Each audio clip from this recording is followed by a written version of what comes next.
Hello everyone, welcome to Only Wisdom. तो आज की इस वीडियो में हम बात करने वाले हैं प्राइवेट सेक्टर बैंक्स के बारे में।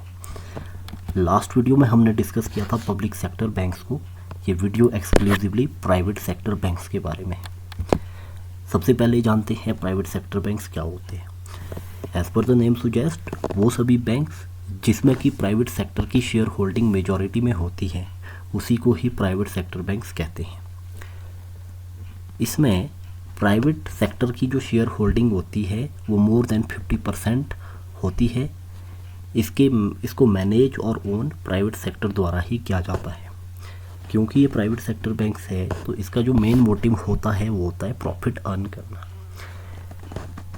इंडिया में प्राइवेट सेक्टर बैंक्स को दो जनरेशन में कैटेगराइज किया जाता है। एक है ओल्ड जनरेशन, दूसरे है new generation private sector banks. जानते हैं सबसे पहले ओल्ड जनरेशन बैंक्स क्या होते हैं। ओल्ड जनरेशन बैंक्स उन सभी बैंक्स को कहा जाता है जो कि प्रायर टू 1991 एस्टैब्लिश किए गए थे, और जितने भी ये बैंक्स हैं they were generally established by the traditional money lenders. अब ये ओल्ड जनरेशन बैंक्स जितने भी हैं ये आज भी एग्जिस्ट करते हैं, जिसकी लिस्ट आपको यहाँ पे लेफ्ट हैंड साइड में दी गई है। जैसे Catholic Syrian bank, Tamil Nadu mercantile bank, city union bank, Karur Vysya bank, Nainital bank, RBL bank, south Indian bank, federal bank, Dhanlaxmi, Karnataka Lakshmi Vilas, जे&के bank. तो ये बैंक्स आज भी एग्जिस्ट करते हैं। दूसरी तरह के बैंक्स हैं new generation banks.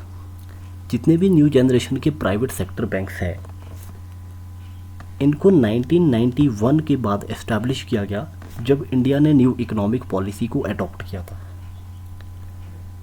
New generation banks या प्राइवेट बैंक्स के कॉन्टेक्स्ट में जो आरबीआई ने गाइडलाइन पहली बार दी वो 1993 में जारी की।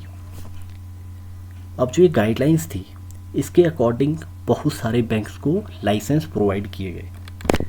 आप यहाँ पे इस स्लाइड में राइट हैंड साइड पे देख सकते हैं कि जो इसमें कोटक महिंद्रा बैंक जो 1985 में एस्टैब्लिश किया गया था, इसको ना तो प्राइवेट सेक्टर बैंक में न्यू जनरेशन में काउंट करते हैं ना ही ओल्ड जनरेशन में, हालांकि इसको एस्टैब्लिश 1985 में किया गया था। जिन बैंक्स को 1993 की गाइडलाइंस के बाद लाइसेंस मिले, सबसे पहले उसमें आता है इंडसइंड बैंक। ये पहला प्राइवेट सेक्टर बैंक बना।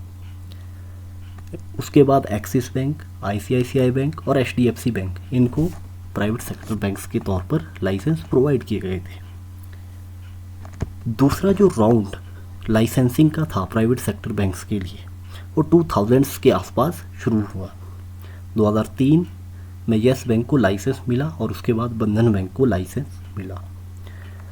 लास्ट राउंड में आईडीएफसी फर्स्ट बैंक को लाइसेंस प्रोवाइड किया गया और 2015 में IDFC first bank private sector banks के तौर पर इस्टेब्लिश किया गया। Later on in 2019 IDBI bank को प्राइवेटाइज किया गया। पहले ये एक गवर्नमेंट या पब्लिक सेक्टर बैंक हुआ करता था।